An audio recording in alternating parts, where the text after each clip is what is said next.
students, in this video I am going to explain the VHDL basic elements. VHDL basic elements are three types: identifiers, objects and classes, data types. First, I am going to explain the identifiers in VHDL. అసలు identifier అంటే ఏంటి? మనం entity రాస్తున్నాం కదా, entity రాసేటప్పుడు entity name అని రాస్తున్నాం చూసారా, దాన్ని ఐడెంటిఫైయర్ అంటారు.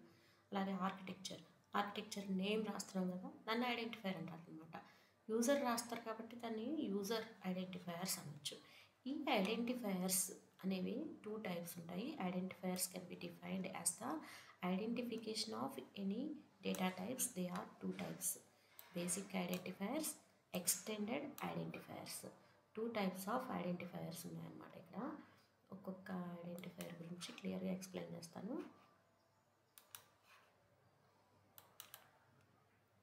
First, basic identifiers. Basic identifier is composed of sequence of one or more characters. One or more characters ni oka sequence lo raste danni basic identifier అనొచ్చు. Basic identifier రాయాలి అంటే sequence of characters రాస్తాం అనమాట. దానికి కొన్ని rules ఉన్నాయి. Rules అంటే ఏంటి? ఆల్రెడీ నేను ఫస్ట్ క్లాస్లో చెప్పాను. ఎంటిటీ నేమ్ రాయాలన్నా, ఆర్కిటెక్చర్ నేమ్ రాయాలన్నా దానికి రూల్స్ ఉన్నాయి. నెక్స్ట్ క్లాస్లో ఎక్స్ప్లెయిన్ చేస్తానని చెప్పాను కదా. ఇప్పుడు చూడండి, ఆ నేమ్స్ రాయటాన్ని ఐడెంటిఫైయర్స్ అంటారు. ఆ రూల్స్ ఏంటి అంటే, it must begin with alphabet A to Z or capital A to Z. ఏదైనా సరే ఒక ఎంటిటీ నేమ్ రాయాలన్నా, ఆర్కిటెక్చర్ నేమ్ రాయాలన్నా ఆల్ఫాబెట్తో స్టార్ట్ అవ్వాలి. అది స్మాల్ లెటర్ అవ్వచ్చు, క్యాపిటల్ లెటర్ అవ్వచ్చు, ఏ లెటర్తో అయినా స్టార్ట్ చేయొచ్చు, కానీ ఆల్ఫాబెట్తో స్టార్ట్ అవ్వాలన్నమాట. అంటే వేరే అదర్ అంటే హైఫన్ అలాంటి వాటితో స్టార్ట్ అవ్వకూడదు. ఓన్లీ ఆల్ఫాబెట్స్తోనే స్టార్ట్ అవ్వాలన్నమాట. Next, it is a case insensitive. Case insensitive అంటే ఏంటి? క్యాపిటల్ లెటర్ ప్లేస్లో స్మాల్ లెటర్ యూజ్ చేయొచ్చు, స్మాల్ లెటర్ ప్లేస్లో క్యాపిటల్ లెటర్ యూజ్ చేయొచ్చు. It can not be contain spaces. ఏదైనా సరే మనం ఒక నేమ్ రాయాలి అంటే స్పేసెస్ అనేవి ఉండకూడదు అనమాట. అందులో ఆ నేమ్లో స్పేసెస్ ఉండకూడదు. Next, it can contain alphanumeric and underscores. అందులో ఆల్ఫా న్యూమరిక్ అంటే నంబర్స్, డిజిట్స్ యూజ్ చేయొచ్చు, లేదా అండర్ స్కోర్స్ యూజ్ చేయొచ్చు. Next, two consecutive underscores are not used. కంటిన్యూస్గా టూ అండర్ స్కోర్స్ని మాత్రం యూజ్ చేయకూడదు. అంటే పక్కనే టూ అండర్ స్కోర్స్ యూజ్ చేయకూడదు. Next, VHDL keywords are not allowed. ఐడెంటిఫైయర్స్లో VHDL కీవర్డ్స్ యూజ్ చేయకూడదంట. VHDL కీవర్డ్స్ అంటే అండ్, ఆర్, అండ్, నార్ ఇలాంటివి ఉంటాయి కదా, వాటిని ఐడెంటిఫైయర్స్గా యూజ్ చేయకూడదు. ఇవి రూల్స్ అన్నమాట బేసిక్ ఐడెంటిఫైయర్స్కి. Next, extended identifiers. Extended identifiers జనరల్గా ఎక్కువ మనం బేసిక్ ఐడెంటిఫైయర్స్నే యూజ్ చేస్తాము. ఎక్స్టెండెడ్ ఐడెంటిఫైయర్స్ వరకు వెళ్ళము. అయినా ఇక్కడ థియరీలో చదువుకోండి. ఎక్స్టెండెడ్ ఐడెంటిఫైయర్స్ అంటే it is sequence of characters written between two brackets. ఇట్లా టూ బ్రాకెట్స్, ఇక్కడ టూ బ్రాకెట్స్ ఉన్నాయి కదా, ఈ టూ బ్రాకెట్స్ మధ్యలో సీక్వెన్స్ ఆఫ్ ఈ క్యారెక్టర్స్ని రాస్తే అది ఎక్స్టెండెడ్ ఐడెంటిఫైయర్ అవుతుంది. Rules: any characters can be allowed like @ mod symbol, dollar, hash, exclamation mark. We can use all these characters. అదే బేసిక్ ఐడెంటిఫైయర్లో మనం ఇవన్నీ యూజ్ చేయలేము. ఎక్స్టెండెడ్ ఐడెంటిఫైయర్లో మాత్రమే ఇవన్నీ యూజ్ చేసుకోవచ్చు. It is case sensitive. Basic identifier ఏం చెప్పాను? కేస్ ఇన్సెన్సిటివ్ అన్నాను కదా, అంటే క్యాపిటల్ లెటర్ ప్లేస్లో స్మాల్ లెటర్ యూజ్ చేయొచ్చు, స్మాల్ లెటర్ ప్లేస్లో క్యాపిటల్ లెటర్ యూజ్ చేయొచ్చు అన్నాను కదా, కానీ ఇక్కడ అలా యూజ్ చేయలేము అన్నమాట. ఇది case sensitive. Next, it may contain spaces. ఈ ఎక్స్టెండెడ్ ఐడెంటిఫైయర్లో స్పేసెస్ ఉండొచ్చు, కానీ బేసిక్ ఐడెంటిఫైయర్లో స్పేసెస్ ఉండకూడదు. Next, two consecutive underscores are used. Extended ఐడెంటిఫైయర్లో కంటిన్యూస్గా పక్కనే 2 అండర్ స్కోర్స్ యూజ్ చేసుకోవచ్చు. Next VHDL keywords are allowed. Basic ఐడెంటిఫైర్స్లో ఏం చెప్పాను, కీవర్డ్స్ ఆర్ నాట్ అలౌడ్ అన్నాను కదా. ఇక్కడ కీవర్డ్స్ ఆర్ అలౌడ్ అనమాట. కాకపోతే బ్రాకెట్లో రాస్తాం ఎక్స్టెండెడ్ ఐడెంటిఫైర్ అనేది. అర్థమైంది కదా. Next coming to the data objects and classes in VHDL.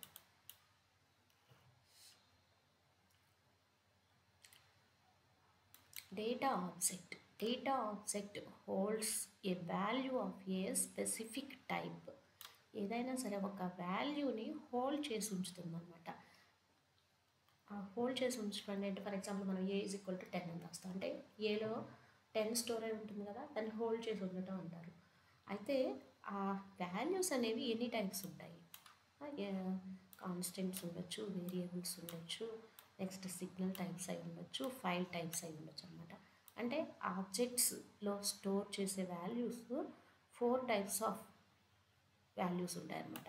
వాటిని ఆబ్జెక్ట్స్ అంటారు. Different types of there are 4 types of objects: constants, variables, signals and file type.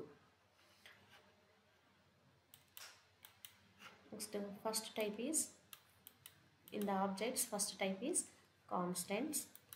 This type of object can hold a single value. Constant అయినా, variable అయినా, signal అయినా single వాల్యూనే hold చేసి ఉంటుంది. కాకపోతే ఆ type డిఫరెంట్గా ఉంటుంది అనమాట. The value can not be changed during the time of simulation. మనం ఏదైనా సరే ఒక కాన్స్టెంట్ అని డిక్లేర్ చేసి అందులో ఒక వాల్యూని హోల్డ్ చేసాము అంటే సిమ్యులేషన్ టైంలో ఆ వాల్యూ అనేది చేంజ్ చేయలేము. అది కాన్స్టెంట్. కాన్స్టెంట్ డిక్లరేషన్ చూడండి. కాన్స్టెంట్ సింటాక్స్ ఎలా ఉంటుంది. కాన్స్టెంట్ అనే కీవర్డ్తో డిక్లేర్ చేస్తాము. కాన్స్టెంట్ నేమ్ ఉంటుంది, ఆ నేమ్ ఒకటి అసైన్ చేయాలి. Constant type is equal to A value assign చేద్దాం అనుకుంటున్నామో ఆ వాల్యూ అసైన్ చేస్తాం అనమాట. ఇక్కడ కాన్స్టెంట్ అని డిక్లేర్ చేసిన తర్వాత అసైన్మెంట్ ఆపరేటర్ ఈక్వల్ అనే ఆపరేటర్ యూజ్ చేస్తాం. జనరల్గా నేను ఏం చెప్పాను ఇంతకుముందు, ప్రోగ్రామ్ రాసేటప్పుడు అక్కడ మనం కాన్స్టెంట్గా అవి ఏం డిక్లేర్ చేయలేదు కాబట్టి లెస్ దాన్ ఈక్వల్ సింబల్ని అసైన్మెంట్ ఆపరేటర్ అన్నాను. ఇక్కడ కాన్స్టెంట్ అని డిక్లేర్ చేసాము అంటే దానికి వాల్యూని అసైన్ చేయాలంటే ఈక్వల్ ఆపరేటర్ని యూజ్ చేయాలి. కాన్స్టెంట్ ఇక్కడ చూడండి example. Constant name count integer equal 5. అంటే చూడండి ఇక్కడ కాన్స్టెంట్ అనేది ఆబ్జెక్ట్ నేమ్, ఈ కౌంట్ అనేది ఇది ఒక ఆబ్జెక్ట్ అనమాట. ఈ ఆబ్జెక్ట్కి ఒక వాల్యూని అసైన్ చేస్తున్నాం. ఏ వాల్యూని అసైన్ చేస్తున్నాం? 5 అనే వాల్యూని అసైన్ చేస్తున్నాం. అంటే కౌంట్ ఈజ్ ఈక్వల్ టు 5 అవుతుంది అనమాట.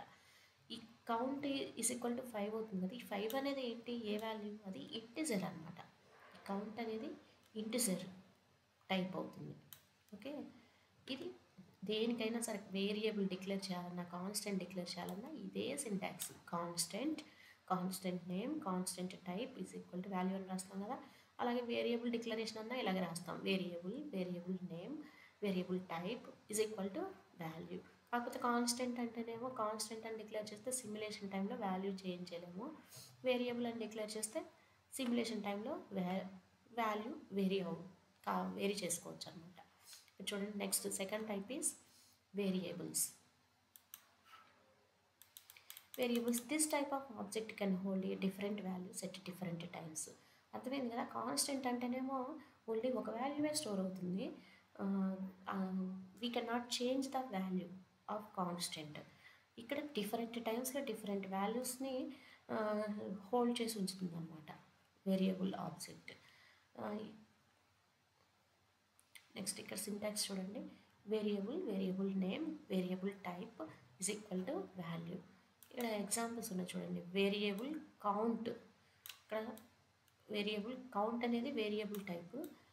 ఇంటిజర్ టైప్ డేటాని ఈ కౌంట్లో స్టోర్ చేయొచ్చు అనమాట. Next second example variable some integer range 0 to 100 is equal to 10. అంటే ఈ సమ్లో 0 to 100 అంటే 101 వాల్యూస్ని ఈ సమ్లో స్టోర్ చేయొచ్చు అనమాట. ఆ 101 వాల్యూస్ 101 లొకేషన్స్లో స్టోర్ అయ్యే డేటా 10. అంటే అన్ని టెన్స్ స్టోర్ అయి ఉంటాయి ఈ సమ్లో. ఆ టెన్స్ ఎన్ని టెన్స్ ఉంటాయి, ఆ నెంబర్ 101 ఉంటుందన్నమాట. అంటే రేంజ్ 101 లొకేషన్స్లో 10 స్టోర్ అయి ఉంటుంది. Next example, variable index integer is equal to 0. Okay.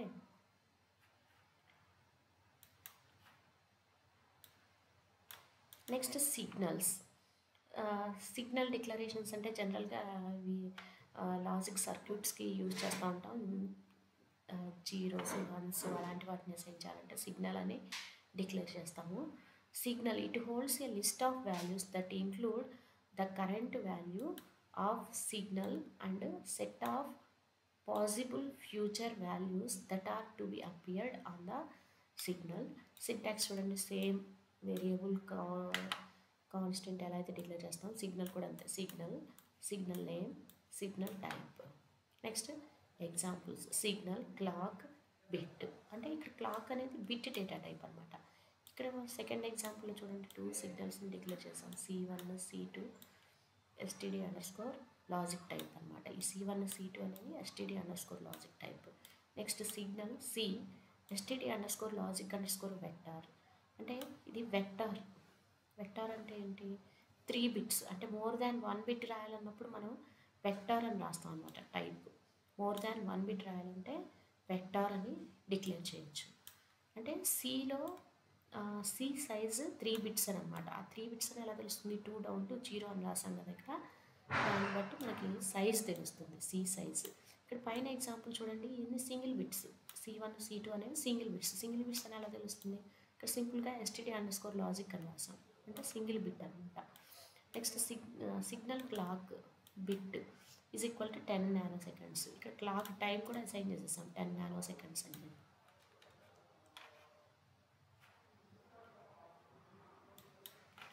Next last object is file. File అంటే నేమ్లోనే ఉంది కదా, it contains A sequence of values. Values can be read or written from or to the file using read and write processors. అంటే ఇక్కడ చూడండి, sequence of values ఉంటాయి ఒక ఫైల్లో. ఆ ఫైల్లోకి మనం డేటాని రైట్ చేయాలంటే రైట్ ప్రొసెసర్ యూజ్ చేస్తాము. ఆ ఫైల్ నుంచి డేటాని రీడ్ చేయాలంటే రీడ్ ప్రొసెసర్ యూజ్ చేస్తాం అనమాట. అంటే మనం ఆ ఫైల్లోకి డేటాని రైట్ చేయొచ్చు, డేటాని రీడ్ చేయొచ్చు. రీడ్ చేసే టైంలో రీడ్ ప్రొసెసర్ యూజ్ చేస్తాము, రైట్ చేసేటప్పుడు రైట్ ప్రొసెసర్ యూజ్ చేస్తాం అనమాట. నెక్స్ట్ సింటాక్స్ చూడండి, same file, file name, file type.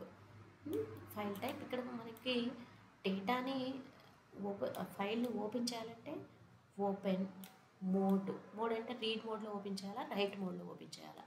అంటే రీడ్ మోడ్లో ఓపెన్ చేస్తే డేటాని రీడ్ చేయగలం, డేటాని రైట్ చేయాలంటే రైట్ మోడ్లో ఓపెన్ చేయాలన్నమాట. ఏ పాత్ర ఉందో ఆ పాత్ ఇక్కడ రాయాలి. మనం ఓపెన్ చేయాలనుకున్న ఫైల్ ఏ పాత్రలో ఉందో ఆ పాత్ ఇక్కడ రాయాలన్నమాట.